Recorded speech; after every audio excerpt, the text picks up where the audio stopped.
Indo पाक border, Punjab, 12:30 hours. 1 घंटे बाद यहाँ से इंडिया की सबसे सेंसिटिव ट्रेन्स में से एक गुजरने वाली है। यहाँ से लेके अटारी तक एस्कॉर्ट करेंगे। सिक्योरिटी एक अहम मुद्दा है। हर मंडे और थर्सडे को इस ड्रिल में कड़ी मेहनत की जाती है।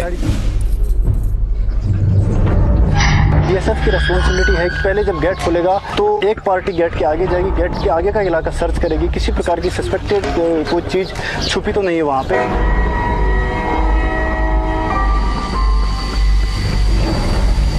जो ट्रेन पाकिस्तान से आएगी उसको जीरो लाइन से एस्कॉर्ट करके यहाँ पे अटारी स्टेशन से पहले जीआरपी की पोस्ट पड़ती है, उनको हैंडओवर करके वापस आना।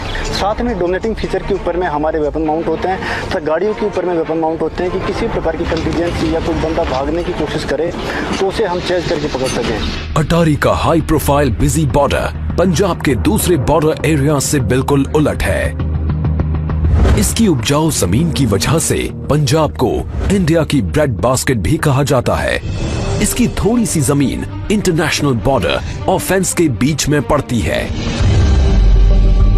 एज अ किसान गार्ड बीएसएफ के जवान फार्मर्स की तलाशी लेते हैं, ये देखने के लिए कि कहीं कोई इलीगल एक्टिविटी तो नहीं चल रही।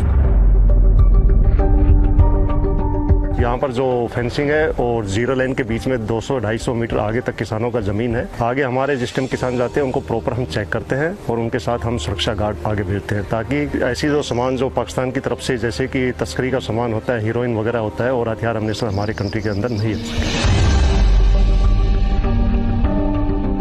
पाकिस्तान और साढ़े नज़दीक है, नाल खेती उनकी है, नाल खेती आपकी है, कोई दिक्कत नहीं, कोई खौफ नहीं, उनका काम करते हैं, खेती वधिया। बीएसएफ अपने हमारे साथ है, जिथे जायदा नाल जाते हैं पूरा अपनी निगरानी रखते हैं, पूरा ध्यान रखते हैं। थोड़ी थोड़ी दूरियों पर भी बॉर्डर एरियाज एक दूसरे से बहुत अलग नजर आते हैं।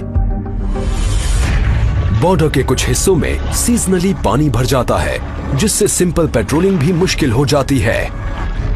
जवान अपनी पेट्रोलिंग ड्यूटीज घुटने तक के रबर बूट्स पहनकर करते हैं। जब बरसात वगैरह ज़्यादा होती है या भागड़ा नांगल बांध का पानी छोड़ा जाता है तो यहाँ पर इस एरिया में भी, हमारे बॉर्डर एरिया में भी 5-5 फीट तक पानी भर जाता है। कैसा भी सीजन हो, चाहे गर्मी हो, तूफान हो, पानी हो, कुछ भी हो, उसमें भी ये पेट्रोलिंग जारी रहती है। लेकिन इस बॉर्डर से साउथ में और आगे है एक ऐसा इलाका जो कहीं ज्यादा चैलेंजिंग है। यहाँ दूर दूर तक कुछ दिखाई नहीं देता, फिर भी साल के ज्यादातर समय खारे पानी से ढकी रहने वाली इस बंजर जमीन की बराबर चौकसी की जाती है। ये है ग्रेट रन ऑफ कच्छ, दुनिया के सबसे बड़े सॉल्ट डेजर्ट्स में से एक। ये है वेस्टर्न टर्मिनस, पिलर 1175, इंडिया और पाकिस्तान के बीच आखिरी बाउंड्री पिलर। इससे आगे है क्रीक्स, स्ट्रीम्स और वाटरवेज का नेटवर्क जो अरेबियन सी में मिल जाता है। और ये है सर क्रीक, इंडिया और पाकिस्तान के बीच डिस्प्यूटेड खाड़ी। समंदर शांत दिखता है, लेकिन साइक्लोनिक विंड्स 1 मीटर ऊंची लहरें उठाकर ऑपरेशंस में रुकावट डाल सकती हैं। समंदर में मौजूद बॉर्डर्स की चौकसी के लिए बीएसएफ का अपना वाटर विंग है।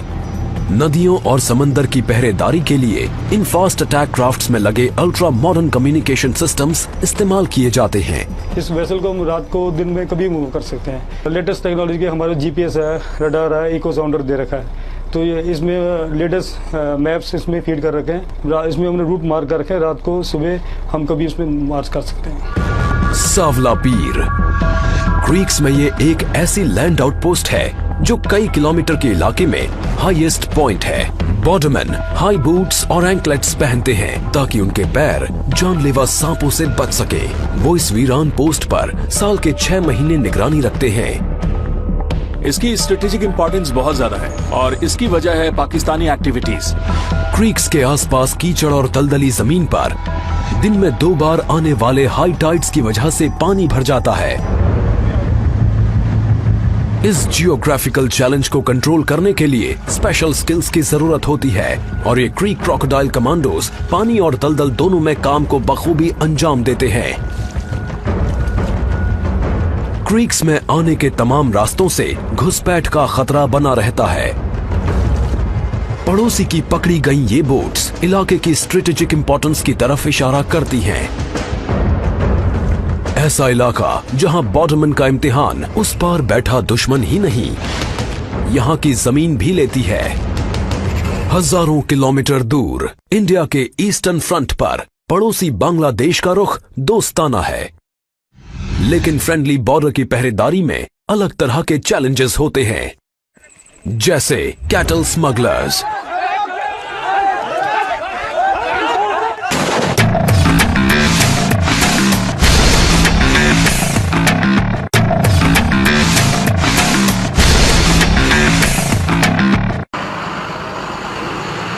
बांग्लादेश से सटा इंडिया का आड़ा तिरछा बॉर्डर 4000 किलोमीटर से ज्यादा लंबा है। इसे रेड क्लिफ लाइन भी कहते हैं। ये न्यूयॉर्क और लॉस एंजलिस के बीच के फासले से भी लंबा है।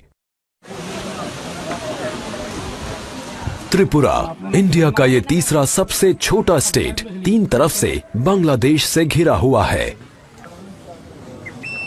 Indo Bangladesh border, Tripura, 1600 hours. कई जगह तो घनी आबादी वाले गांव इंटरनेशनल बॉर्डर के बेहद नजदीक बसे हैं।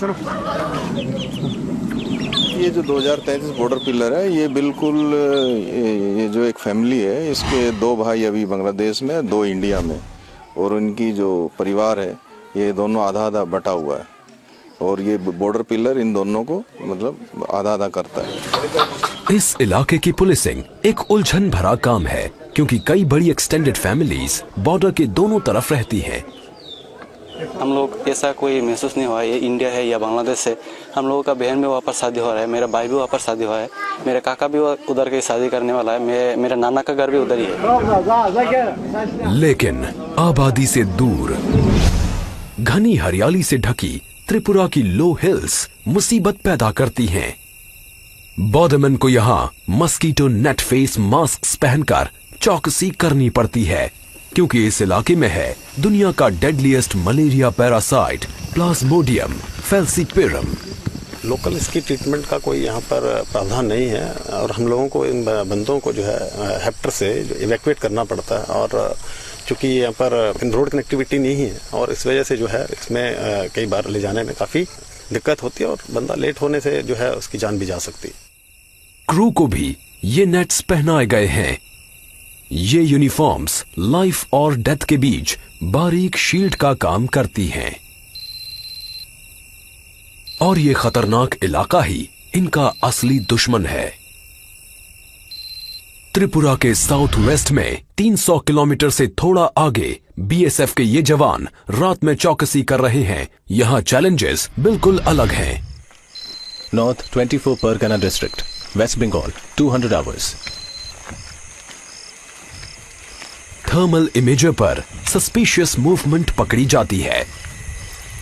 मैंने हैंड हेल्ड थर्मल इमेजर के मॉनिटर पे अभी देखा कि आईबीबीआर 500 मीटर पीछे जाम खड़े हैं। 10 से 15 कैटल का मूवमेंट है, और उनके साथ लगभग 20 से 25 लोग भी हैं जो आईबीबीआर की तरफ बढ़ रहे हैं।